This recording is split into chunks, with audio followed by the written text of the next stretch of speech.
What is up, guys? Welcome back to the Blind Gooner. Welcome to another show, the review of earlier's game. And joining me, he's not been on the channel for a while, but joining me to discuss the game is Sam. How you doing, Sam? I'm very well, thank you, Daniel. Nice to be here again. I haven't been here for a while. It's always a pleasure to chat the old Arsenal with you. So it's good to see you again. Yeah, listen, it's good to have you back on. And what did you make of it, Sam? This is probably the I good tell you place to what, start. I tell you what, overall it's very disappointing. I think. Of course, we've ended up with a result that we're not happy with. It's definitely not the result we wanted going into the game. As we know, again, individual errors letting us down again. One of our favourite culprits today, messing up again. Old Xhaka, the tale that never ends, the gift that keeps on giving, as we say. Poor old Xhaka. Yeah. Oh, it's not poor old Xhaka. I don't feel any sympathy for him. The guy gets paid enough and he can't play football. But the thing was though, we created enough chances to put that game to bed. I mean, we should have had 3 goals at least. We had a clear penalty that wasn't given to us. Again, we have these issues with incompetent referees and the VAR system that's clearly not doing what it's supposed to be doing. We definitely had the opportunities there to win the game. So when you look at it from that perspective, it's not all doom and gloom, but there's just too many issues for me that are not working with this team under Arteta. And Arteta, unfortunately, has a lot. He has a lot to blame for this. The way we play, a lot of not just the man management, but the game management. We can get into it. Of course, what went on during the game, the mistakes Arteta made again. And that's the thing with Arteta. I just don't trust him. He keeps making too many mistakes, in how he manages the game, both tactically and just the same old mistakes happening again. We got excited after the Leicester game because it looked good at the Leicester game, and then I said, "Listen, guys, we need to calm down a bit because we need to see consistency. This is the thing. We'll have one good game, and then we'll have another 2 or 3 poor games, and that's what's happened again. We had one step forwards against Leicester, and now today we've basically taken 2 steps back again. And overall, it's just not a great performance, especially the second half. Was quite poor again. We can talk about Arteta, what happened there with substitutions and stuff, and decent first half, poor second half, and we end up with a result we definitely shouldn't be having. And where we see now on the table where we are, it's just not good enough, is it? No. Do you know what, Sam? Right? Yeah, I was watching the game today, and it was very much like Benfica, the second leg against Benfica, where we had a lot of the ball, we controlled the game, we had, we were in complete control. And then it was our own error that kind of put us on the back foot. And I just look, do you know the big thing is, and I've been critical of Arteta, I don't actually blame him for today. I really don't. I honestly don't blame him for today. The only thing I probably could level at him was the fact that he's not giving Martinelli a chance, which is just completely baffling. But other than that, I sort of got it. Why certain players weren't in the team, like Pepe and that, rested for Thursday, because Thursday is an important game and we've got to get the win there. But this is why I wasn't getting too carried away after the Leicester game, because I knew that we'd have this in us, this kind of game. And we should have put the game out of sight in the first half, if we're being brutally honest. We should have put it to bed. We had chances. Saka was off the pace today. I felt a little bit. I think, he didn't have his greatest game. But listen, we're never gonna win. We're never gonna progress with guys like Xhaka in the team, are we? Let's be honest. We're never gonna progress with guys like Xhaka in the team. And this is, I've seen a lot of people as well on Twitter blaming Leno for that for Xhaka for that mistake. Listen, for me, it's 6 and 1, half a dozen of the other. If Xhaka had just booted it upfield the way he just passed it to that Burnley player, it was just so easy. He didn't need to do that, and it's just symptomatic of Xhaka's performances for Arsenal, isn't it? He's done the same thing time and time again, he's like our form. He has one good, a succession of good games, but then he'll drop an absolute clanger. Yeah, that's the thing. That's the thing. He makes so many mistakes, doesn't he, throughout the season, and he actually has eight errors now that have directly led to an opposition goal in the last 3 years, the last 3 seasons, and it's the most out of any midfielder in the Premier League. It's terrible, and unfortunately we keep playing him. That's the thing. There are other options. You don't have to play with a double pivot. There are tactical options, but then Arteta wants to play that way, so he sort of forces himself into it, which again is a question mark. Also, you can play Ceballos in that role. Ceballos never gets a run of games, so he never gets to try any form either. He's always in and out, in and out. Yes, he made that mistake a couple of games ago, but then again, there's loads of other players making individual mistakes that always keep playing. So why is it Ceballos who has to be the one that gets the brunt end of it? So if he had a few games, he might be able to find some form, like what happened with Pepe. When he finally got a few games going, he found some form and he became better. I think Ceballos is a better option together with Partey. I think it gives us a bit more better control in the transition. And Xhaka's just not good enough. I hope we don't see him after the summer. I hope we don't see him in the team. I hope we upgrade and get someone else. But for where Arteta has to have a lot of the blame today for me is game management. The second half, when we need to get on the front foot and attack in the second half. Burnley are coming back at us. He takes off our creative players, Willian and Ødegaard, and he leaves Xhaka on in a double pivot and sitting deep without our creative players. It's just not, it's just not working. It's just we can't get that connection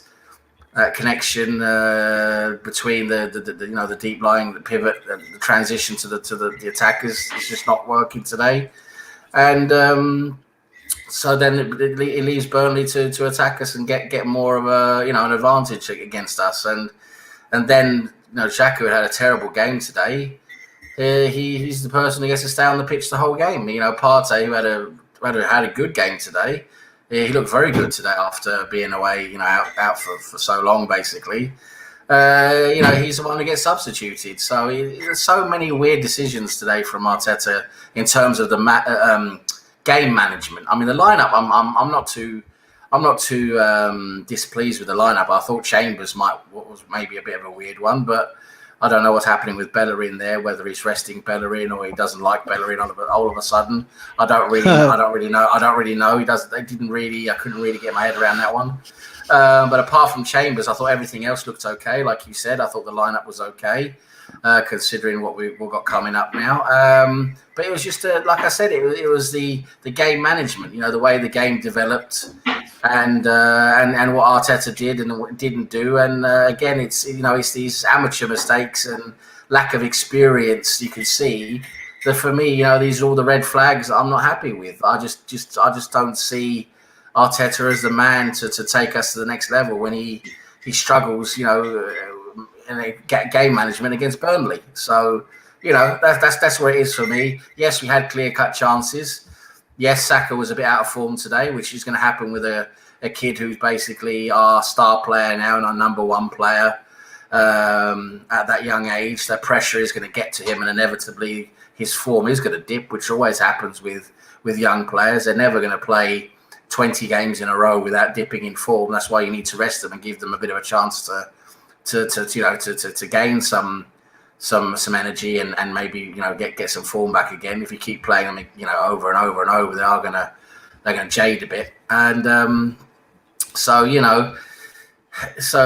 Saka not firing on all cylinders, you can sort of forgive him for that. And, and you've got Aubameyang missing chances again, which unfortunately he's been doing all season long. His head is he still scored the goal, which was a decent goal. I think Pope made a mistake, really. He should have saved it, but still was a decent goal. And Aubameyang then missed a couple of chances and sort of back to him old self. And apart from the goal, he went completely, a couple of chances he missed, he was completely missing. I don't think we even saw him in the second half. I think he just went completely AWOL the second half. Just not good enough. And I think the whole team things like that. That's what I'm saying. The whole team went on the back foot in the second half. And again, and it didn't help with Arteta sort of inviting them in by leaving us there with a double pivot and taking off our attacking players. That for me was a bit of a weird decision. And it's like, you're trying to defend a 1-1 against Burnley when we need the points. I just couldn't quite understand it. But anyway, we should have won the game. We didn't. So many mistakes, individual errors again from players, just not good enough. It's these same players who shouldn't be playing. We need to. We've said this for several seasons now with these same players. There's been enough transfer windows to get rid of them, but they get contract extensions instead. And here we are again talking about the same player again, like it's something new. It's not. So the whole. This is the thing. You've got to take a hint when we keep talking about the same guy again and again and again. You've got to take that as a hint sometime and maybe realize, the guy's not good enough. So anyway, it is what it is at the moment. We do need some changes now in the summer. We just have to see now what happens against Olympiacos. Hopefully we can beat them. Yeah, I just want to big up everybody in the chat. Lots of you in the chat tonight. Omar, Jamie, Nitesh, Steve, Joanne, Taib. So yeah, big up all you guys in the chat. Remember, do hit the like button. It's really important as well. So do hit that like button. And if you're new, hit the subscribe button as well. What did you make of Chambers today? Because I looked at the lineup, Sam, and right from the off, I was really confused as to why he was in there. But actually, from my point of view, listen, he's missed an awful lot of football, and I don't think he wasn't the greatest player out there, but I don't think he did that much wrong. In terms, when we take into consideration. He's not played a lot of football. Yeah, I mean, Chambers, I thought had a decent game today. Chambers doesn't have a lot of speed, unfortunately. He's not going to be that attacking presence that we need, really. But he was quite solid defensively. I thought he gave us quite a lot of stability. I thought he played quite well today, Chambers. I was like you. I was very surprised to see him in the lineup. To see Bellerin on the bench. Not quite sure what's happening with Cedric, if he's just being rested or if he's injured. I haven't seen any news about him, but him being left out of the side completely today. Chambers. It's nice to see Chambers back. I think Chambers is a decent squad player. I don't think he's terrible. I think he's a decent squad player, and I think he came in today and did a decent job. That was, that was a weak point in the team today. Him there at right back, and lucky enough, he did a decent job out of it. Yeah. So somebody in the comments here said, if we can't beat Burnley, what hope have we got for Olympiacos? Well, Olympiacos are a decent team. I don't think they're a brilliant team. They're not a top team really. I don't think we need to worry very much about them, but unfortunately we're not at a level where we just don't have this confidence, we don't have this ability at the moment to do what we should be doing. So again, it's going to be a tough game, isn't it? We're going to make it a tough game when really Olympiacos should be a team we're beating. But again, on Thursday you can just see what's going to happen on Thursday. We're going to struggle again, probably miss a couple of clear-cut chances. And we might win, or we might draw, or we might lose. You just don't know. It's like every game with Arsenal now is like a lottery, isn't it? You just don't know what the hell the outcome's going to be, do you? Yeah, you don't know what Arsenal's going to turn up. Big up. Who else is in the chat? Steve Jenkins said, "I heard Cedric was rested." That, yeah. Do you know what? Actually, today as well, we missed Smith Rowe. Yeah. We missed Smith Rowe, and with Saka off the pace as well. I don't know whether that was down to Smith Rowe not being there, or whether it's we put a lot on Saka's shoulders, and Yeah. maybe that's starting to tell, because he is. We have to remember he's a quality player, but he's still only a young kid, and he's carried us, if we're being honest, the last couple of games. He has carried us, so we've got to be mindful of the fact that he is only a young kid, and he's starting to get maybe a little bit, I wouldn't say burnt out, but maybe he needs to be given a rest. And but because he's such a reliable player at the moment, it's hard to rest him when we've got important games coming up. Arteta's got to do something about that. I personally, I don't understand, and this is the thing, Sam, as well. Like, and I said this after the Leicester game as well. I feel like with Arteta that even against Leicester in the last 8 minutes, he was making unnecessary risks by putting Aubameyang on. He could have put Martinelli on, given Martinelli some minutes. And I just feel I don't know what is up with him and Martinelli. I don't. I think Martinelli's stolen Arteta's ice cream in the cafeteria. It's I don't know what it is. I mean, he came in. He came in, all those games ago when we had the COVID. We had the players had to rest for COVID, and we had a couple of injuries, and he had to bring in Martinelli and Smith Rowe, and and Martinelli came in and did really well for a couple of games. Then he went a bit off the ball for the third game, but he came in and did really well, and he helped change the way the team played in attack. And all of a sudden, it just wasn't good enough anymore. He's just left on the bench, left in limbo. It's a weird one. I've been reading different things about it. Some sources are saying they think that Arteta is a bit, he doesn't think Martinelli is that good at doing what he's supposed to be doing tactically. That he feels that Martinelli, needs to learn a bit more tactically before he gets more match time. Because apparently the last game he played, Arteta had a lot of issues with him not doing the stuff he should be doing, not sticking to his instructions and things like that, was what I read. And then also there's another theory that he's being saved for next season, that we're sort of saving him, making not trying to not play him very much, so he can come in and make much more of an impact next season. That's another theory I'm reading, but overall he should be. I think we should be using him more than what we are. I mean, definitely now when he hasn't played for a few games, we should definitely be able to bring him in and rest Saka, because Saka, as you say, Daniel, and what I said earlier, he's now our star player at a very young age.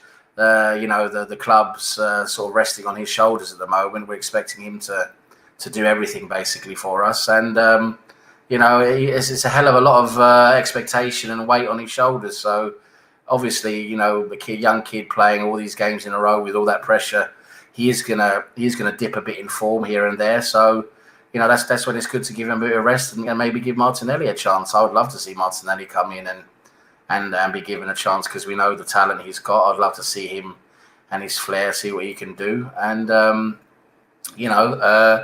like you say, I think Saka, you can definitely rest him for a game or two, just to make sure we can get the most out of him going forward. We shouldn't use too much of him, too young an age. We don't want these players to get jaded or burnt out going forwards. Yeah, it's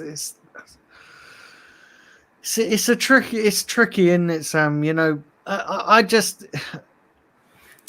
don't understand why Martinelli doesn't get minutes. I mean, say I don't understand what are they saving him for? They're saving him for next season. I kind of don't get. I don't understand that, because listen, the the way things are going, we're going to be in real trouble next season if we don't get. No, I think you're right. I'm worried about it. I'm wondering the same thing. But I think there might be things going on behind the scenes that we're not told. Information that we're not privy to. That he was injured. He did have a long-term injury that he's come back from. Maybe we're trying to be a bit more careful with him, not bring him in and play him too much to sort of to maybe injure him again. I'm just thinking there's different scenarios here that we might not be seeing. And then there's also like I said, I read from a source that Arteta was really displeased with him the last game he played. He did a lot of things he didn't want him to do. Tactically, he wasn't pleased with him, and Arteta's a very tactical player, as you know. Tactical manager, as you know. So he expects you to do the right things in terms of following your instructions and doing what you're supposed to be doing. And so maybe he doesn't quite trust Martinelli yet. As of now, he's still a bit raw. He needs to learn how to get more into the tactical shape of things. And he's still got plenty of time to do that. He's still very young. But the only way you're going to learn these things for me is, you got to play. So I would love to see him play a lot more minutes. Definitely. I'd love to see him come in now, the next as soon as possible, basically. Give Saka a bit of a breather. Yeah, he definitely does need a bit of a breather, Saka, I think. Maybe, 1 or 2 games, maybe just come off, maybe. I know this as harsh as this sounds, and I don't mean it because he's not performed well. I'm maybe thinking of his fitness, but maybe he needs to be benched for a while and maybe just sit a couple of games out. But I honestly don't understand. I just the thing is with Martinelli as well, and if we're not careful, he could decide that I'm not getting game time here, then I'm going to be off, and it's a real shame because he has got potential.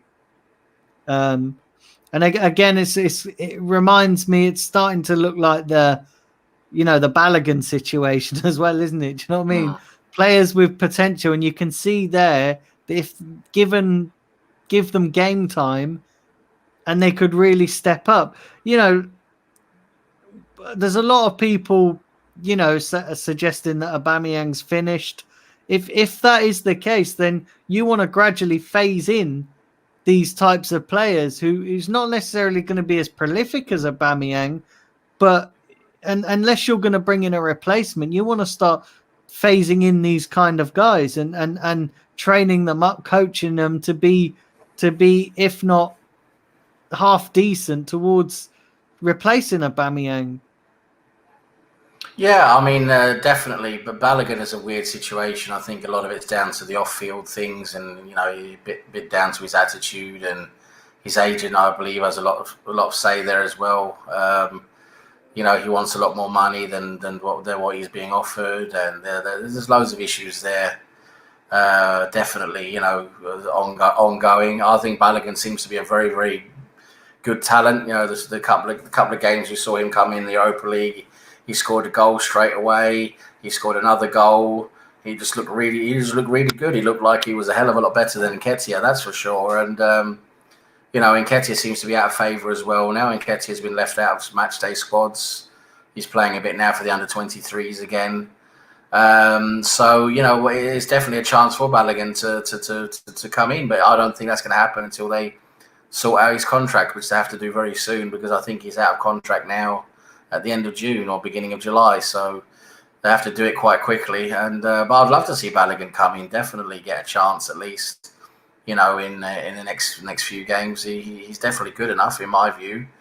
Aubameyang's a bit of a shame with him, isn't it? We don't really know what's happened there. He's definitely not quite the same as he was. I think we see the problem is, what was worrying me about Aubameyang is I know a lot of people talking about his mental condition and everything, but I see physically he's lost a lot as well. He's just not as fast as he used to be. Maybe that is also mental, that he maybe doesn't want it as much. He's not as motivated as much. Maybe there is a link there, which very well could be. But the fact that he physically doesn't look the same as he did last season or the season before is a bit of a worrying issue for Aubameyang for me. We might have to look at maybe moving him on as well, and then of course you're in a position where you need to bring in a good striker. You can't, because it looks like Lacazette most likely will be going. We'll cash in on him. We might cash in on Nketiah as well. And if we're going to move on, if we're going to be ruthless enough to move on Aubameyang, I doubt we will, to be honest. But if we did, we'd have to bring in a top level striker to replace those players. So, there's a lot of things now that's going to happen this summer. It's going to be a very, very big summer for Arsenal and for Arteta. There's a lot of spaces that need to be filled. There's some players that need to be upgraded still, and it's a huge task. It really is. It's very complex. We've got 15 players in our first team squad now who are down to 2 years or less with their contracts. So you're at the position now where you either want to extend their contracts and keep them in the squad, or you want to sell them on, move them on. That's what you've got to do. You can't let them run down their contracts, which we've been doing, which has been completely wrong and a complete mess, where we end up having to pay players to move on, basically. We have to do the right things now, and it's going to be a very, very complex summer now for Arsenal and Arteta, because I do think it's going to be him that's going to get the summer to get this transfer window and get his chance to maybe bring in the players he wants. I don't necessarily agree with that. That's another discussion, but I think that's what we're looking at. And it's going to be a summer of transition, and it's very interesting to see what happens. But to just round it back to like Balogun and these youngsters, we've got so many good youngsters coming through now. We do have the chance to bring them into the first team squad and bring them in slowly and use them. And it's incredible, the amount of talent we do have coming through. We should utilize that. We've seen it works with Saka, Smith Rowe, these lads. We should be able to not be afraid of using them, bringing them in when we can. Yeah. Sam, do you really think that, I wanted to get your thoughts on this. Do you really think Aubameyang is finished, or do you think it's just a blip? Because it's I just look on it, right, and he's still got flashes of it, his old self, and listen, he's a goal scorer. He's not a striker that's going to put in the work rate. It's clear and obvious. But then, having said that, if you put the right players behind him and around him, he will still get you the goals. And I do feel that maybe he's not getting, he's getting the chances and maybe not finishing them. Do you not just think that is just a bit unlucky? With the way our season's gone, the way the whole team has been playing. Yeah. It's so easy to lose your form. It's so easy to lose your form. This is why I'm not getting too carried away with this whole Aubameyang thing. I want to see if we go into next season and he starts the season crap and still has the same blips, then maybe that's the time to start worrying. But I just think I can't help but think that you put better players behind him, that can give him the service. Because let's be honest, right? Yeah, as good as Smith Rowe is, and the same with Saka, they're young guys. They're still developing. They're not the finished article by any stretch of the imagination. They're talents.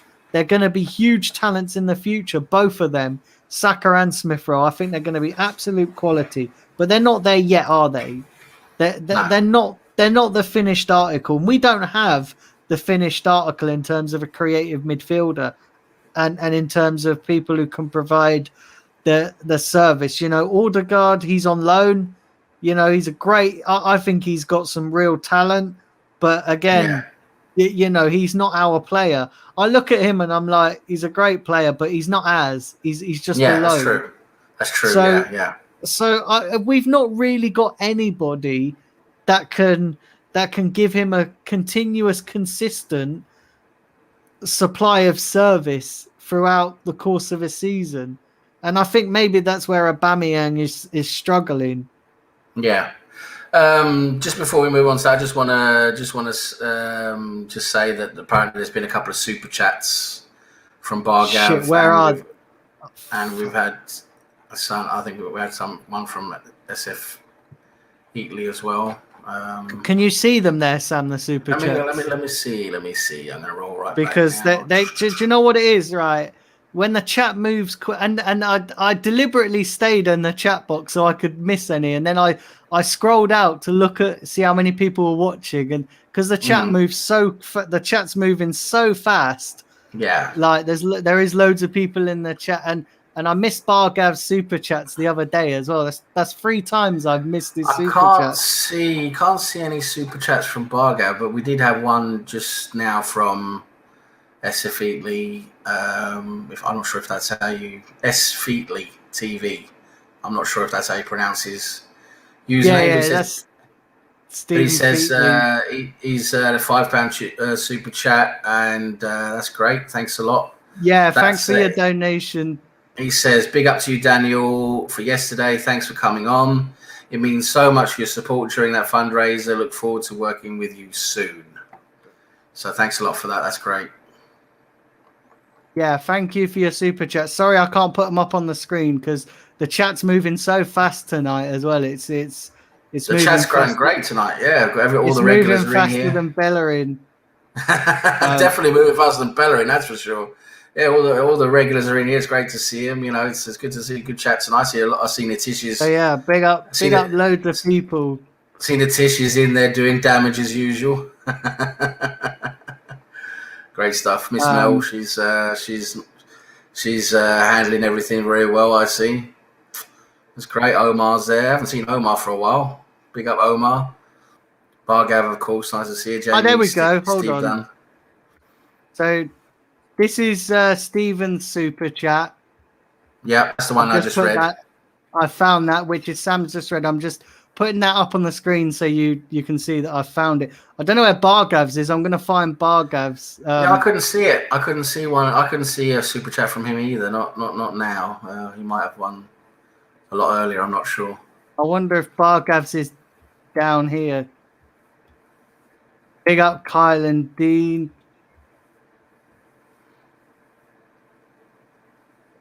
Oh, Bargav's is going to be before here then. So, Sam, if you keep reading out the chats, I'll find Bargav's here. Yeah, so the chat's going really well today. We've got a lot of the regulars in here. They're talking about, we've been talking about the Xhaka incident, talking about performance today. Aubameyang. Cheddars has a funny comment here. Big up Cheddars. He says Orba without goals is Divock Origi. That's quite good. He gets your point. He says he gets your points, but he keeps disappearing. Yeah, and today he was he had that goal, and then he just completely. He had a couple of other half chances as well, and he just completely disappeared. Miss Mel's always here. Great to see Mel, and we've got Steve Jenkins, Kyle and Dean. Let's see here what they're saying. Yeah, Natisha's saying, I think he's talking about Lacazette. Yeah, some of the skills our other players have. Neither the kids, like the hold-up play, the link-up play. Yeah, that's like that. Lacazette is very good with the link-up play. He's very good at dropping deep. Nearly like a deep lying forward, or even like an attacking midfielder. Really, I mean, he does that link-up role very well, but unfortunately, it leaves the box very open, doesn't it? People have to run into the box when he's deep. He leaves that forward position open. It says Nitish, big up to you, Daniel. Yesterday, thanks for coming on. It means so much for your support during the fundraiser. Looking forward to working with you soon. Oh, that's what there's a Featley said as well. Nitish says the chat always moves fast when I'm in there. Yeah, he's always going on. And there's a super chat now from Bargav. You want to put that on the screen? Just come up. $2.99. Bargav's on the screen. Where's Bargav? He's just put in a super chat just literally a minute ago. All right, it's going to be right at the bottom. Hold on. Let me get this before it goes off the screen. Big up to Jamie Stephen Dunn. Yeah, thanks, Jamie. It's good to see you as well. Hope you're well. Do you know what it is? These chats move so fast. Yeah, they're going. Taib is in the house. You know, him with his Granny Norma stuff. It all gets going. You know, it all moves on. Exactly. Bloody this fucking Granny Norma's taking over the channel. Yeah. It's mad. It is absolutely mad. Cheddars is saying this chat is going faster than a cake at a Weight Watchers meeting. Yeah, Jaffa cakes, Jamie says. Yeah, I miss Jaffa cakes. They're so nice, Jaffa cakes. Wow. Definitely miss those. Oh, okay. So... Did you find it? There we go. Got it. Yeah. Found it. There we go. What kind of striker do you prefer? So you go. You answer. Do you want to take that one, Dan? Sam? Okay. Yeah. I mean, which type of striker, as in, like which striker I would like, or what kind? I mean, I always like a prolific striker who's scoring goals. Obviously, you know, an attacking forward. You know, leading the line. Definitely. There's a few strikers out there I'd like. They're probably not realistic for us to get. Obviously, you know, like a Haaland who scored 2 goals in 9 minutes against Bayern Munich today. He got slightly injured. He got a cut on his foot, so he got taken off today. But yeah, what a player he is. I don't think we're going to be able to get him though. A lot of talk of that Edouard from Celtic. He seems to be quite decent. You know, there's a few different players linked to us. Be interesting to see who we end up with, because I think we will be seeing a new striker in the summer. I do. If Lacazette goes and then Nketiah goes, I think we're going to have to bring in, unless they're going to promote Balogun or something. I don't see that happening either. So they're going to have to bring in someone. Yeah, that's. Do you know what? Apparently, Arteta wants 6 new signings in the summer. Yeah, I mean, we need it. That's the thing. That's the ambition level we should be aiming for. You know, definitely. There, you know, you do look at our squad, and you definitely say, yeah, we could do with that. You know, we did very well getting rid of a lot of the deadwood that were just not even really a part of our first team. You know, we're just really causing noise. We did well to finally get rid of them, but now there's players there who are actually playing, or you know, squad players, you know, rotating in and out, who are not quite good enough. You know, we know like Xhaka is one of them, Bellerin is really one of them. I would argue Louise is one of them. You know, let's talk about that what's his name, Canati or something like that. That defender who's, you know, big strong defender. Talk about him, maybe getting hold of him. You know, if we want top 4 next season, we do have to upgrade a few of these players. That's for sure. Add to our squad now, because we're going to be short on numbers. We just want quality to come in. I see a lot of the names we're linked to, which I'm pleased with, are Premier League players, or at least have Premier League experience. I think that's very good, because I think there's a lot in that, having a Premier League proven player now instead of trying someone who's never been in the Premier League before. I think that's a good way of going. You know, we've seen how well that works for a lot of the other teams. You know, we see how much we struggled with Pepe. You know, and we've seen how, you know, a lot of these other German players coming into the league have struggled at Chelsea, and that, you know, I think going for Premier League proven is a good idea.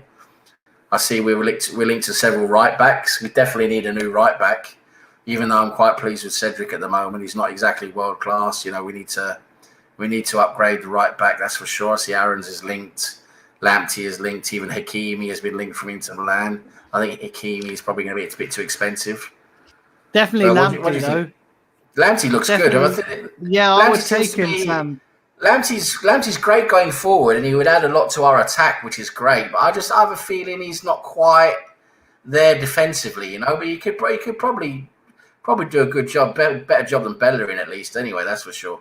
But yeah, what about you answering about the striker, Daniel? What kind of striker do you want? Yeah, so obviously, I'd love Haaland, but it ain't gonna happen.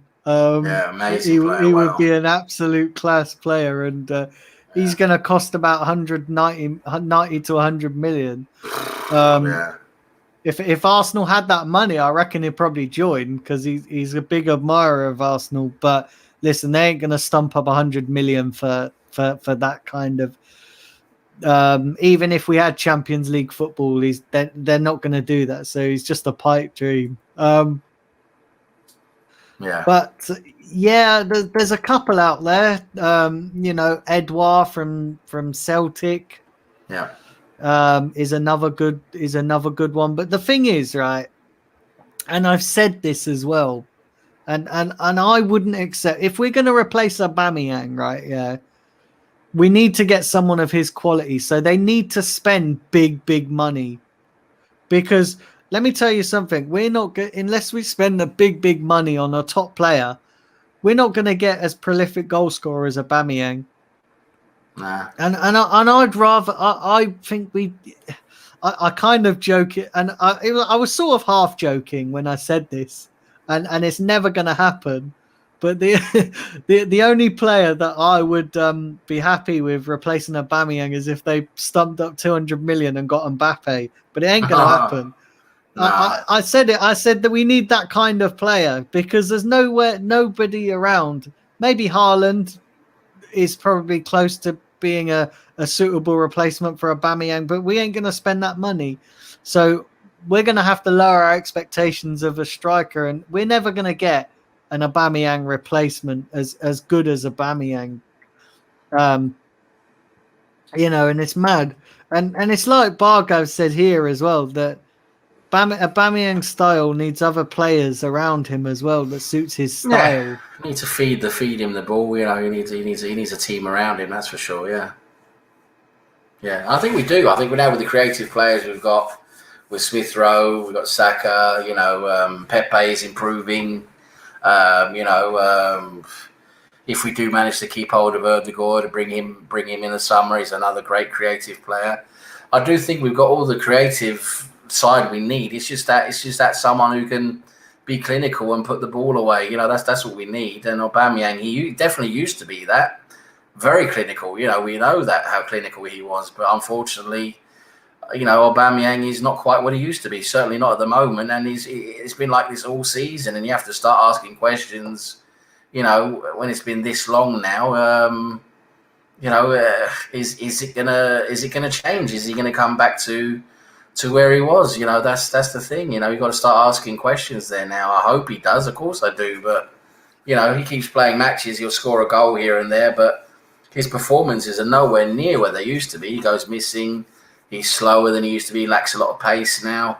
It's a different. When I see Aubameyang now, that's the thing. When I see Aubameyang play now, I'm seeing a different player. Unfortunately, I really am.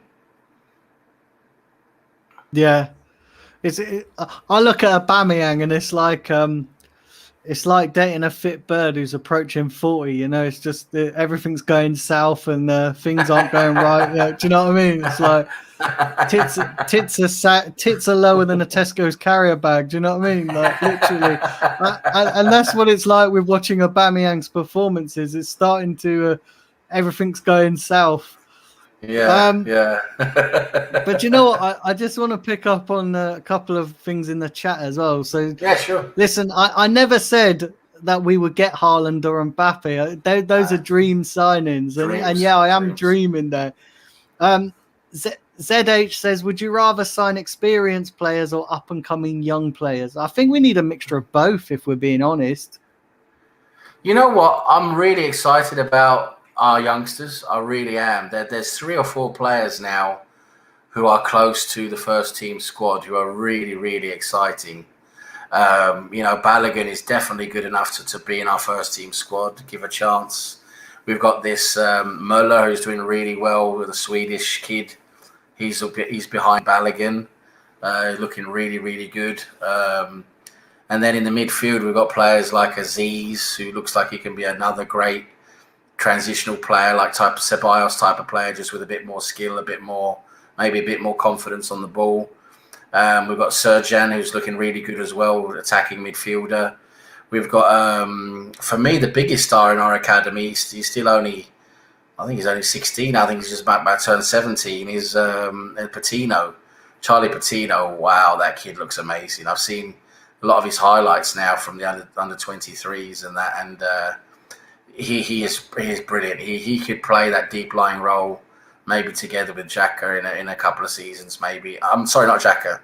Bloody hell, I'm so used to saying his name. Bloody hell, I want to get away from that. I mean, Partey. Maybe he can come in the next couple of seasons and slot in next to Partey. He's just so slick on the ball. And it's a great testament to our academy. You know, they really are doing bits, and we can get these kids coming through for free. You know, bring them into our squad. You know, bring them, play them a bit and develop them. You know, all of a sudden we've got really good saleable assets that are talents that are going to be worth a lot of money if we need to sell them on. And at the same time, they could be great players that could do a lot for us that have cost us nothing. I mean, we really do have that level of youth coming through now that, you know, they're not just average players. They are really solid, good players. Of course, we need to go out into the transfer market and add some real solid players on top of that to come in and you know, show them the ropes and be like the first team starting players. But, you know, these kids can do a lot. And it's very exciting. I'm really excited about the youth. I think we have a future now within the next few seasons where we can get a lot more of the youth involved. Nitesh says Arsenal fans said Emil Smith Rowe was world class. I want to have some of the alcohol they're having. He's not world class at the moment, but I think he could be. He's got the potential. He's got the potential. Yeah, he's got the potential. He is a very good player. I mean, if you don't see what he does for us, then I'm sorry. You know, he's very, very good for us when he's clicking, when he's on form and not bit worn out like he is now. But I mean, when he's on form and he's clicking, he's very, very good, very good.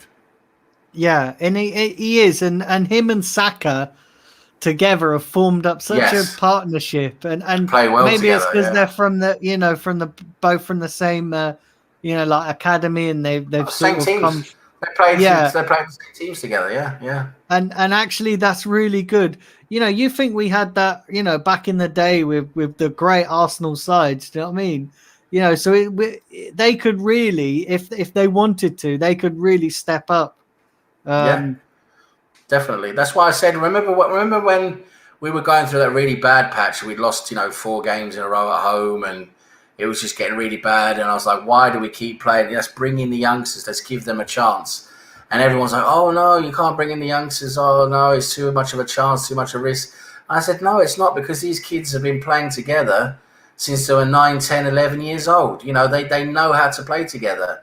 And you can really see that. When we actually played Smith Rowe, Saka, Maitland-Niles and Reece Nelson, when they were actually all on the pitch together, we played really well because those 4 players could actually play well with each other. There was a cohesion there. They gelled together because they've been playing together, basically since the age of, 10, 11. So, it worked really well. And this is the type of players we have that are coming through our academy now that can really give us so much. And we shouldn't be afraid of it. We shouldn't be afraid of giving these players a chance. I'm not saying to come in and start games for us all the time, but we should definitely start giving a few of them minutes and see what they can do and see what options they can give us. Because with the way we were playing earlier this season, where it was just dead, there was nothing happening, it was just complete crap. Giving us options and trying different things is what we should have been doing that we didn't, and that's what I want to see moving forward, is to try these different options that we have. Yeah, and that's it. We and I think given time, those guys will be fantastic. Saka, Smith Rowe, and we have to give them time. This is one of the things that Arsenal fans are really struggle at, is giving young players time. We put them on a pedestal, and then when they have a bad run, it comes crashing down. Do you know what I mean? So we have to give them time. But again, they need the right players around them. Yes, I think. I think having Thomas Partey in there, who's a quality Definitely. player, who is the finished article. They need an experienced, creative player around them who can help them improve. Yeah, You definitely. know, whether that's Hossim Aouar or somebody else. I'm not. If I'm being brutally honest, I'm not fully convinced by Aouar. I'm really not. It's all well and good doing it in the French league and that, but the Premier League is completely different kettle of fish. And you know, you're every week in the Premier League, you're going to come up against somebody different. You're going to come up, you know, against a team that offers different challenges. Whereas in the French league, you're going to come up against what PSG and maybe one other team, and that's about it. And that's maybe like what, twice, 4 times a season. Yeah, no, the level, of course, is lower there in those leagues. Definitely, the Premier League is a step above, more pacey, more physical, less time on the ball. You know, the standard is high. You definitely see that, and the players say it themselves when they come to the Premier League. So definitely, that's why I would rather look at Premier League proven players than try, you know, play at President. I think Erdegaard has done a good job so far. I think Erdegaard can come in and do a great job for us. I'd like to get him permanently. I've just seen Tish in the chat and Tayyip talking about Haaland. You know, that you know, I could try and convince Haaland. You know, living in Norway. I wish I could. But the good thing about Erdegaard is he is very good friends with Haaland. So if we actually did have Erdegaard, we would exactly have. I mean, we would at least have a small chance of getting Haaland, because with Erdegaard, I think Haaland would love the chance to play with Erdegaard, because those two linking up could be quite amazing. But of course, we know the money and everything involved is going to be very difficult. It's not really going to happen. But I'm just saying, at least on paper, there is a little chance if you have Erdegaard. And yeah, like Erdegaard, you definitely need these experienced players, like you say. Partey, we need to bring in maybe some other experienced players to give, you know, to give these youngsters, you know, mentorship, you know, and show them the ropes, basically, you know, because you can't. These players, even though they've got this skill, they've got all the skill and the ability in the world, they don't have the experience. They don't have, you know, they don't know how to handle the pressure as well. And you've got to have the older guys to come in and lead the way, and then you bring in the younger players bit by bit and develop them bit by bit. You can't have all the youngsters all playing together game after game after game. And the thing, I just want to respond to Nitesh's comment here. He said, "I'll give the players young, you know, the young players time to develop and have the right players around them, but not Arteta to get the right players." And thing is, you can't compare the two situations because Arteta still keeps making mistakes. You know, and I've said this, and you've been here right at the beginning of the stream. I said that I didn't blame Arteta for today. In my personal opinion, I think it was just Granit Xhaka and you know, a couple of the fact that we didn't take our chances. I don't think Arteta was at fault for anything today. But having said that, when you look back at the course of the season, he's made a lot of mistakes and they can't go unnoticed. And he keeps making mistakes. So that you can't compare the two situations, to be honest, Nitesh. You know, it's you can give young players time to develop. Listen, young players need time to develop. Arteta, when you come into a job like Arsenal, I'm sorry, you've got to have the experience to hit the ground running. And you know, it's listen. If you take the job, you take the pressures that comes with it. I'm sorry. Do you know what I mean? Yeah, you know, it's a difficult situation, isn't it? It really is. For me, Arteta's not the man. You know, I've been saying this for a long time, just because I keep seeing the same things again and again from him. You know, it's the man management, it's the game management. He keeps making the wrong decisions in terms of substitutions, tactically. You know, too many poor decisions. You know, like today when in the second half we just basically gave them the second half. They got on the front foot.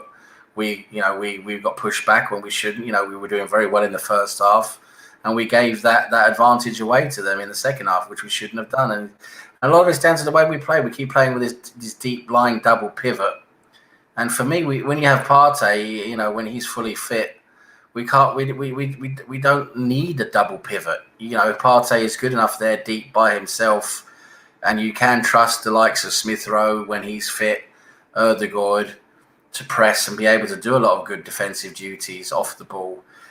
So you don't need a deep lying double pivot, because when you have two players in a double pivot, you've got too much of a disconnect with the front players. The ball doesn't get there quick enough. There's too much of a distance between the players, the attacking midfielders and the wingers, and those pivots. It's just there's not enough of of an ability to connect there. So that's why you have to have that player in between there, in a transition role in between the deep pivot. We only need one person, and you have an attacking person ahead. That's for me. That's why I would like to see Ceballos given a chance instead of Xhaka, to be able to take the ball from Partey and transition it and move it on, spread it around. And Ceballos is good without the ball as well. Ceballos has very good numbers without the ball. I know he's fucked up a couple of times, but come on, Xhaka's fucked up many more times. And Ceballos, he never gets a run of games. I'd like to see him actually given a few chances. He won't now, of course. Towards the end of the season, he probably won't. But I think Ceballos, he should have been given more chances instead of Xhaka. We kept playing Xhaka again and again and again. Yes, Xhaka had a few decent games recently, and like I keep saying, a broken grandfather clock is always going to be right twice a day anyway. Because if you keep playing the same guy again and again and again and again for 100 games, he is going to have a few good games. He's a professional footballer. That's what's going to happen. But then what about the rest of the season before, when he was complete, mediocre? This is the thing. He's just not good enough. There are other options tactically to avoid using him, and you using like a player like Ceballos or another player in there instead of him. And and these are decisions that Arteta made to not do that. So a lot of things with Xhaka is also down to Arteta, unfortunately. And, for me, I'd like to bring in a different manager at the end of the season, someone with a lot more experience, a lot more pedigree, a lot more, experience with winning things and working with younger players as well, and also working with big players. And, it could give them the transfer window. That's what I would like to do, and build their team based on what we have. And, I know it's not going to happen. We're going to see Arteta. They're going to give him a chance now for next season. But I just don't see how we're in March now. We've got 2 months left of the season. I just don't see how he's magically going to figure it all out and, become a lot better man manager and game manager and tactically, do things a lot better during games and learn how to do things during games a lot better during the last 10, 11 games of the season. I just don't see that happening. He's been in the job 18 months now. We should be expecting more from someone who wants to be a top level, manager, top manager in the world is his target. We should be seeing more of, at least in terms of game management. We need to be seeing better substitutions, better tactical choices, and unfortunately, too often we don't. We lose the impetus so much in games, especially the second half, because of the tactical choices and the substitutions. And it's so key. You see the other top managers, the decisions they make, it changes games. It wins games. If you're behind, you draw or win. If you're winning, you're shoring up shop, making sure you're in control. You're not giving the game away like we did today, basically. Of course, we had chances, but the second half, we basically went from having control of the game to giving Burnley control of the game. And, for me, that's just not good enough. Yes, we should have won the game, definitely. That's talk again about having players who are not clinical enough. But, at the end of the day, the results is what everything's about. And at the end of the day, no matter what, you want to talk about the players, the manager, no matter what, at the end of the day, the manager is the one accountable. He is the one responsible. He is the one who, the buck stops with at the end of the day. So, you have to point fingers. Do you know what really, there's a couple of things with Arteta right here that is concerning, Sam, is that the last year, right, when we were struggling because he knew he didn't have his players, he adapted and we went to that 3-4-3 system. I don't see anything like that this season. I don't see him adapting to suit play to compensate for players' weaknesses because he knows he's not got the players. Last season he adapted. This season he's not. And also, like people, this is what really frustrates me is, everyone's entitled to their opinion, and I respect that. But people forget that we have lost 11 times this season. Yeah, it's not good enough. You know what I mean? That's horrendous. Nah, Absolutely horrendous. Absolutely horrendous. We lost 11 times this season, and yet people overlook that and think that Arteta's doing a great job. We're where we are because of a combination of inconsistent players and an inconsistent manager with the tactics and certain things that are that are going on, and we can't overlook that. We can't overlook that. No, definitely, it's not right. You can't overlook that. And at the end of the day, it's a results business. That's what you're measured on. You're not measured on stats. You're measured on XG stats. That's not what you're measured on.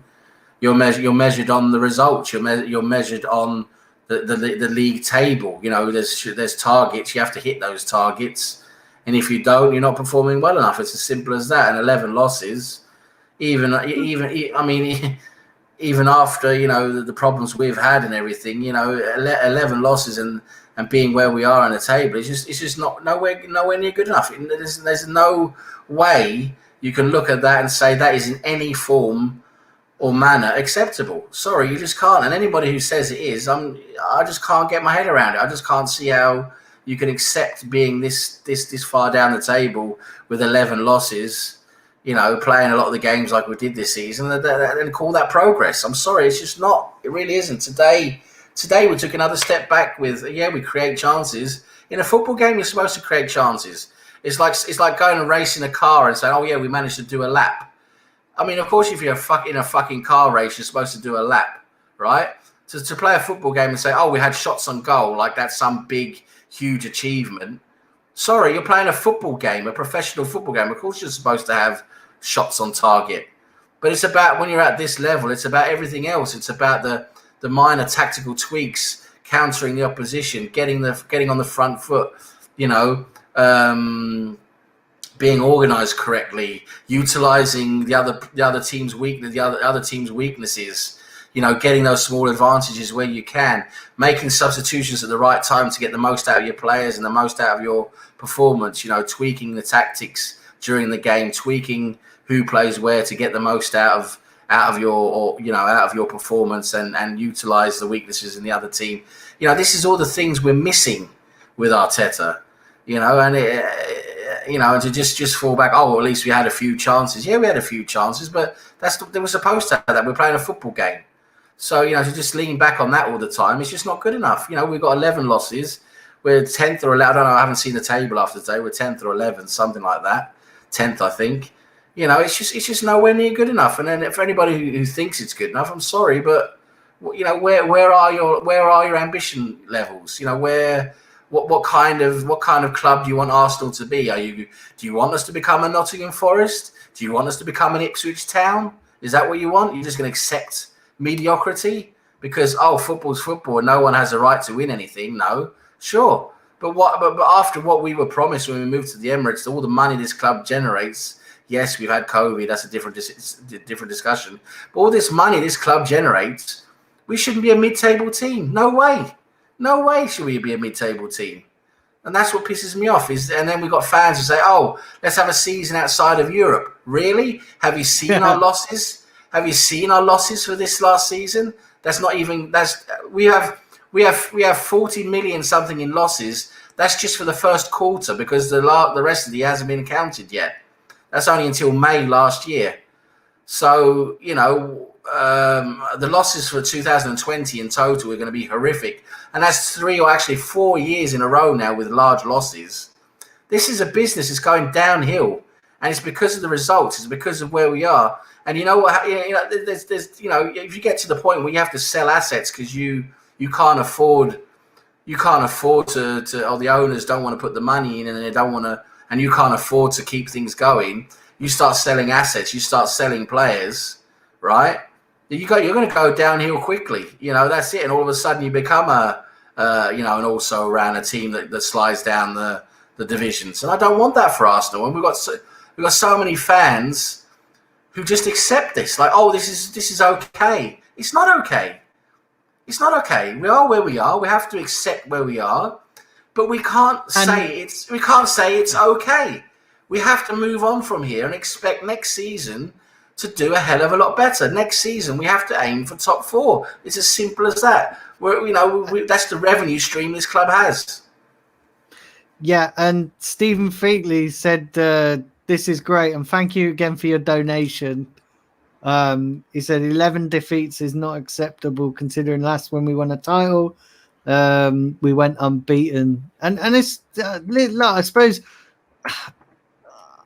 I almost feel... I just feel like, listen, it was great. Go it. Listen, everyone should have ambition. Everyone should have ambition. But listen, we're never ever gonna go unbeaten again. So let's maybe forget that, because it's not going to happen. I don't think any team will do it. But there was another comment here as well that was absolutely hilarious. Oh yeah, Stephen Jenkins said Xhaka is Albanian for dog shit. That was classic comment. That's comment of the stream. I was going to it's quite good. Yeah, I was going to put it up on the screen, but I thought my channel will probably get fucking shut down for that.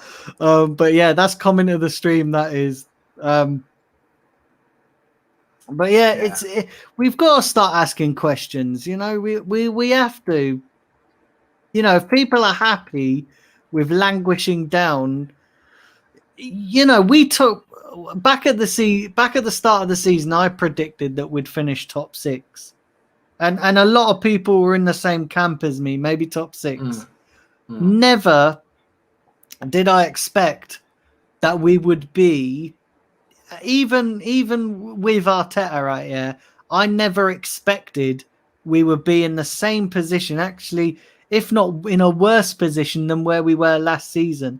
And I sort of accepted it last season because we went, we changed managers. We had Freddie Ljungberg, then we had Arteta.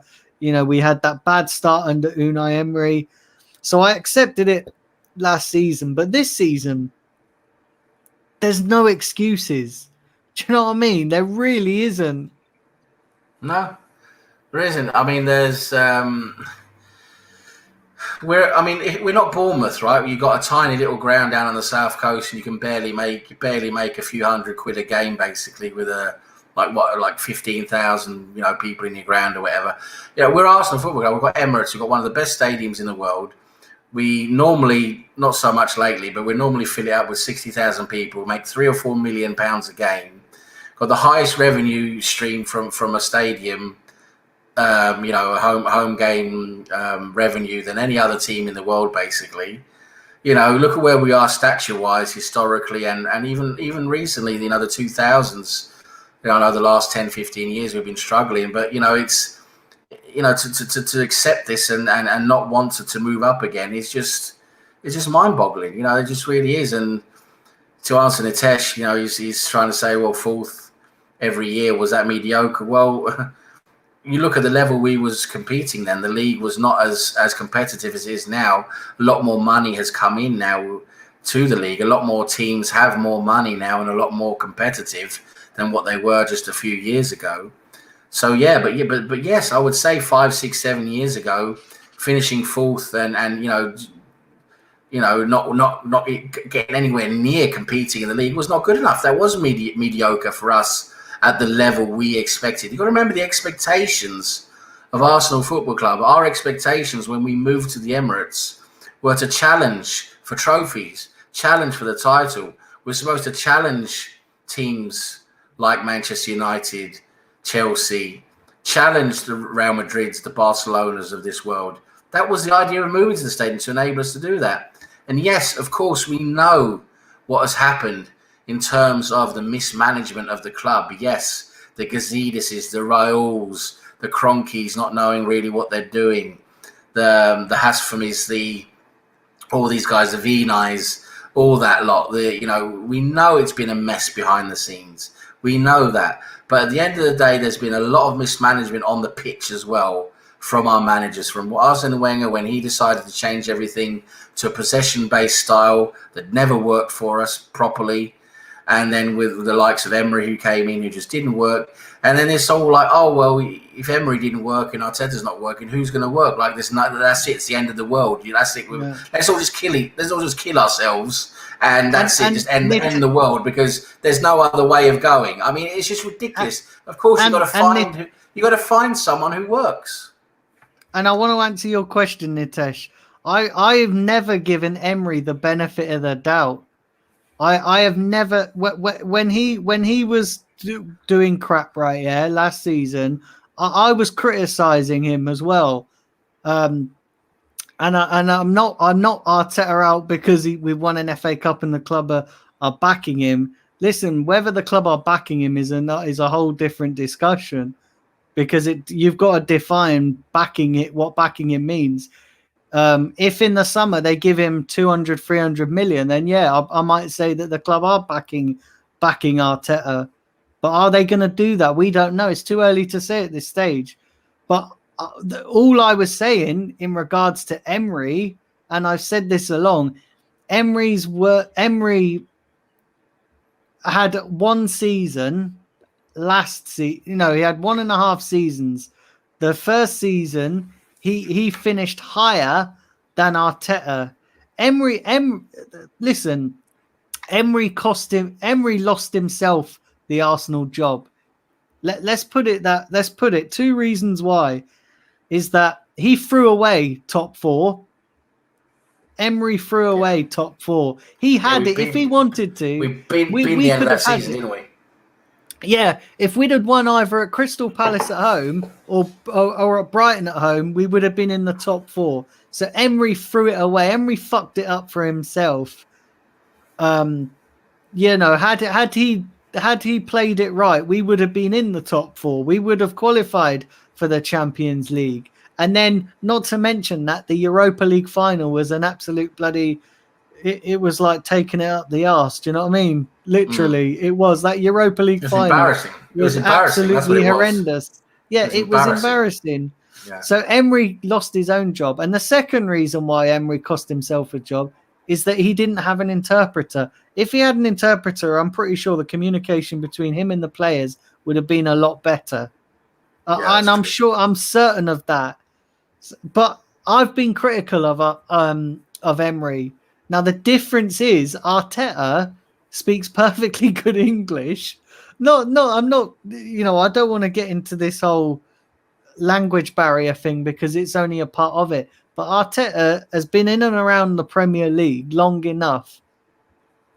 He's not, he is actually doing worse than what Emery done. He is. He's actually doing worse than what Emery done in his full season. And the thing is, right? The thing is, you have to look at it and say that Arteta is not the right man for the job. You've got to come on, like seriously.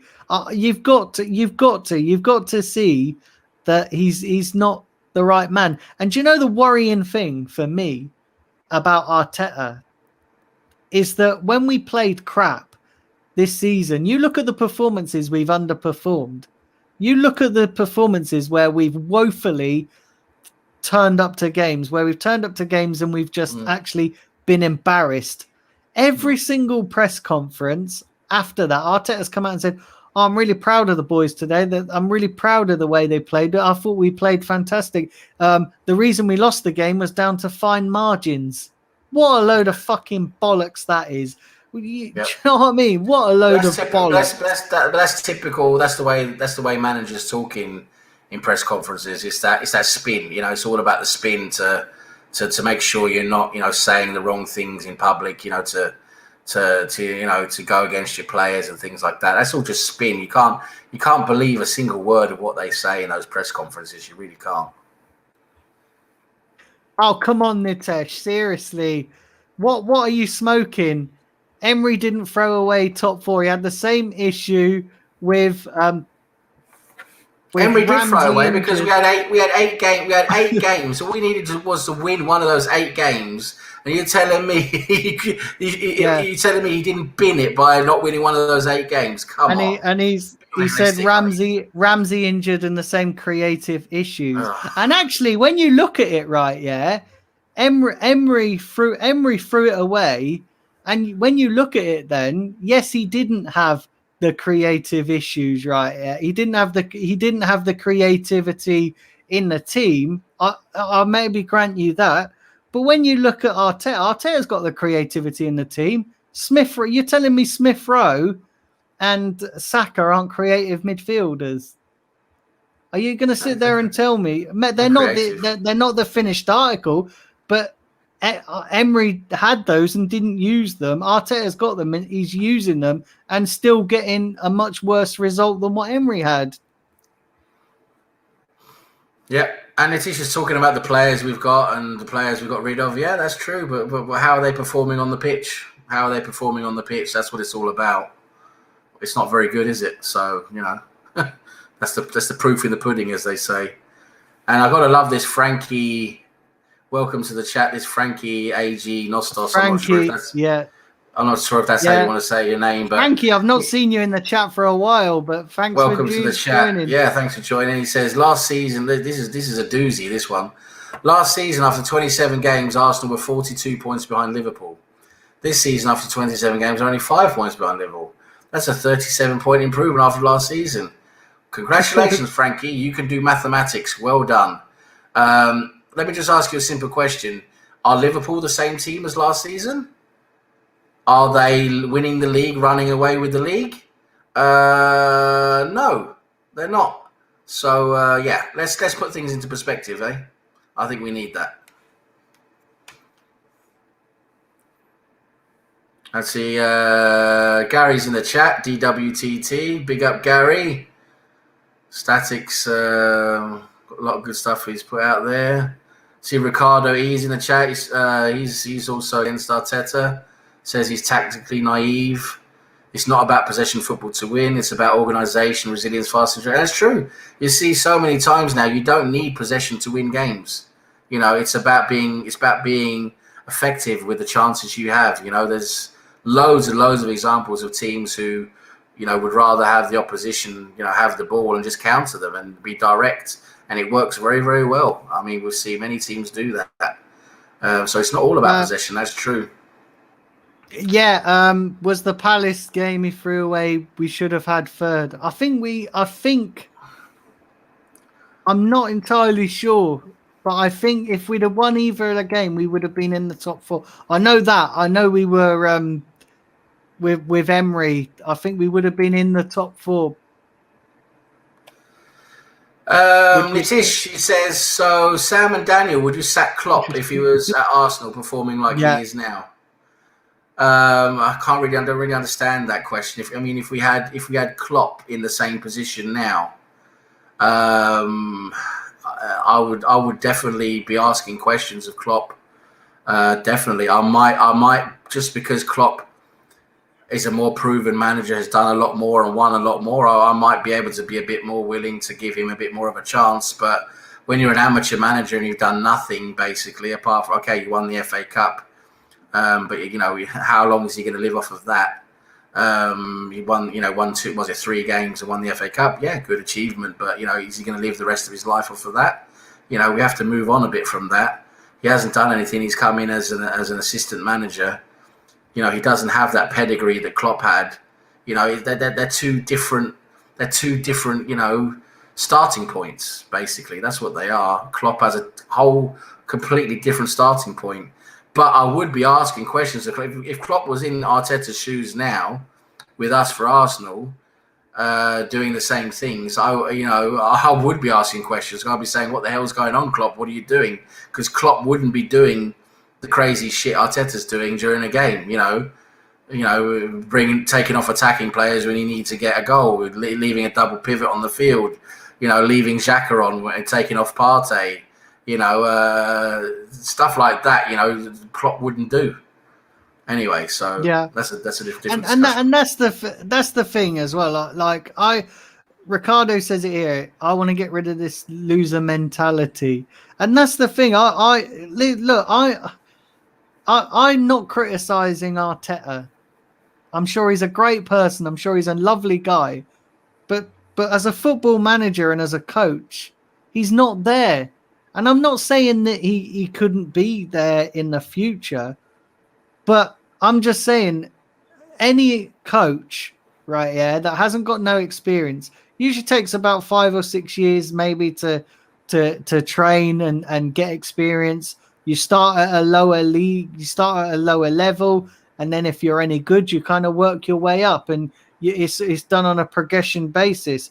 I don't think going from an assistant manager listen, Sam, you could be Pep's assistant, do you know what I mean, and do a good job. Doesn't make you a world-class manager. You can't go from that to be an Arsenal manager. And let's not forget, taking an Arsenal job is a big job anyway.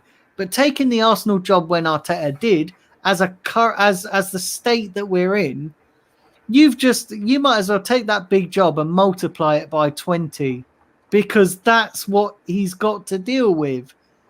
Now, I don't blame Arteta for taking the job, because if you get offered it, fair play. Anyone would have done the same. I blame that with the board. But now Arteta's here, he's got to fix up. He's got to realise where he is. He's not at a low-level club. He's at a club that should be successful. And do you know what's really worrying for me? Right, yeah. The worrying thing is that how long do we accept all this bullshit, this season of transition? We've been transitioning for the last decade and not got nowhere. And do you know what's worrying, Sam, right? Yeah. Do you know what's really worrying, right? If we carry on, we're going to lose our big club status. And do you know what? I'm going to say this now, and I'm going to drop a right grenade in the chat, and everybody's going to fucking slag me off, and everybody's going to fucking dig me out. But you know what? I've been thinking this for a long time. If we carry on in the way that we're going, we're going to be no better than Tottenham down the road, just living off history and living off all this bullshit. Because, do you know what I mean? That's what Spurs done. We got great history. We got fucking... we've done this. I want to live off the here and now. I want to live off winning stuff here and now. Listen, I love our history as a club. We've got fantastic history, the Invincibles, but that you can only use that for so long. And if we don't improve as a club, if we don't improve as a team, players right now, they want to come to us. Some players, listen, still love the appeal of Arsenal. Players still love the ambition, but that's wearing thin. Do you know what I mean? It is wearing thin. Look at all the players we've lost due to lack of ambition. There's only, when you look back on it, right? We've signed Thomas Partey, we've signed Nicolas Pepe, we've signed Lacazette, Aubameyang recently, maybe world-class players. So here's the deal. Aubameyang, we got him because he wanted to leave Dortmund, and we were just there at the right time. Lacazette, we got him because Atletico were on an embargo, so they couldn't sign any players. They had a transfer ban, so we got him. Again, that's two circumstantial signings. Pepe, listen, we paid over the odds. Everyone knows that. We massively got bumped off. Thomas Partey, listen, we were there at the right time, paid the release clause. So that's 2 out of the 4 signings. 2 out of the 4 signings were due to circumstances, not because we had the money and go, hey, listen, why don't you come and join Arsenal? There was other circumstances around it. So you can't really take those into consideration. You've got to look at the bigger picture, and eventually our luck's going to run out. Players are going to go, well, listen, I ain't going to join Arsenal because there's no ambition. They're just languishing down in 8th to 10th every season, not really progressing as a club. And if we carry on declining, things could get very worse for us, and I don't want to see that. No, I think you're very right. You make a lot of good points there. I think you make a lot of logical points. I don't think people can say. I mean, yes, it's a bit controversial talking about that lot down the road, but I don't think people can say you're wrong. That's the thing. When you look at what they are, and what we have become, I don't think people can say you're wrong. It's as easy as that. And when it comes to very good, talented assistant managers who don't cut it as a manager, there's plenty of examples of that throughout Premier League history. I mean, remember the likes of Brian Kidd, who was an awesome number 2 to Ferguson. He couldn't hack it as a manager. Steve McLaren, again, another one who couldn't quite hack it as manager. Carlos Queiroz, another good number 2 who couldn't quite hack it as manager. Incidentally, all 3 of those were at Manchester United under Ferguson, the greatest ever. They just still couldn't quite hack it as managers. Just because you've been under a great, fantastic manager at a big, amazing club doesn't mean you're going to be a great manager. You got to make the right decisions. A lot's down to instinct. A lot is down to having attributes and skill sets that you just can't learn. That's the thing. Yep, and there you go. You got the super chat from S. Featley. Yep. Yeah. He said we would have won that game. I think he was on about the Crystal Palace game. Yeah. I think we would have been 4th. Yeah. Thanks for your donation. Thank you for your donation. Like literally, you've put about 3 or 4 donations in tonight, mate. Honestly, thank you. I really, I always say, that I don't expect it. I don't ask for it. It's completely up to you guys, and with the donations and that. But I appreciate every single one. So thank you. Yeah, thanks a lot. It's been great. The chat's been great today. There's been loads of good questions, loads of good discussion there about what's going on at the club, and that's where we are again, isn't it? Unfortunately, we're again towards the end of another disappointing season where we're nowhere near where we want to be. As Ricardo has just put in the chat now, we're going backwards. I definitely feel we're going backwards. We are. You look at our results. We are not going forwards. How can you say we're going forwards? We've binned out the FA Cup in the 4th round. The League Cup is a League Cup. We don't really worry about the League Cup. The league, we're down in 10th, 11th, and we're struggling to get into the top half. We've got 11 losses. We've basically had our worst Premier League season since the early 70s. I'm sorry, this is reality. We've got to look at reality and then do proper corrections about it. We've got to stop this. Oh, it's okay. It'll all be okay in the end. Kumbaya crap. We've got to look at the alarm bells and do something about it. And it's a bit sad, isn't it? Like I said, we're going towards the end of another season with another disappointing position, another disappointing league position and end of the season. And how many seasons are we going to have to put up with it? Yeah, definitely. Listen, we've been going for an hour and a half. So what I think we'll do is we'll probably wrap up here. But I want to absolutely big up every single one of you in the chat tonight. The chat's been moving mad. I want to thank everybody for the contribution, not just the people that have donated tonight, but everybody who has put regular chats in as well, because I appreciate those. I appreciate those too. Listen, everything is appreciated. So yeah, big up yourselves. Sam as well, I want to thank you for coming on. It's been a great discussion. Thanks a lot. It's been really interesting, really good. It's that's where we are now. Unfortunately, all these discussions are happening, and there's a lot of unrest at the club, unfortunately, and that's the way it should be. We're definitely not seeing our club going in the right direction. But yeah, it's been a great discussion. We had some great talking points there tonight. The chat has been amazing. The people in the chat here are fantastic. A lot of really, really good points. A lot of really good people. Loads of really good football knowledge there in the chat. Really good guys. Thanks a lot for the super chats. That's awesome. The donations really, really, really appreciated. And it's just a great community we've got going here, isn't it? We're all Arsenal fans at the end of the day. We all want Arsenal to succeed. That is the goal. You know, we've got you've got different viewpoints, different opinions about it. You know, which we're entitled to have, and that's what makes it exciting. That's what makes it interesting. Or else, if everyone had exactly the same viewpoints and thought exactly the same thing, it would all be rather boring, wouldn't it? You know, it really would. So, no, it's been great. We're really, really good. So, big up everyone in the chat. It's been really good. And yeah, thanks for having me. It's been good fun as always.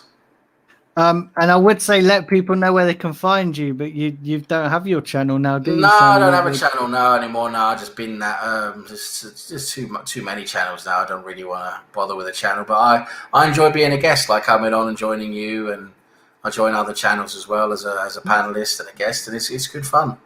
And yeah, you just got another super chat at the end there from I think it's Steve. His name, isn't it? Stephen. Yeah. Yeah.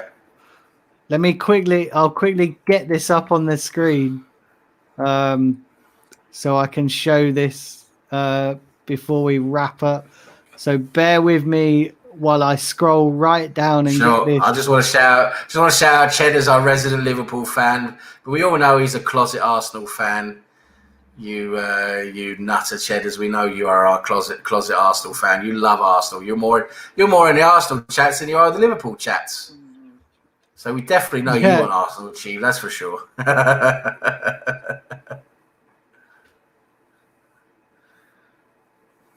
Yeah. He's asking you to shout out. He says, can you shout out, please, Daniel, for charity? Yeah, I've just got that here, so I'm going to put that up on the screen as I always do.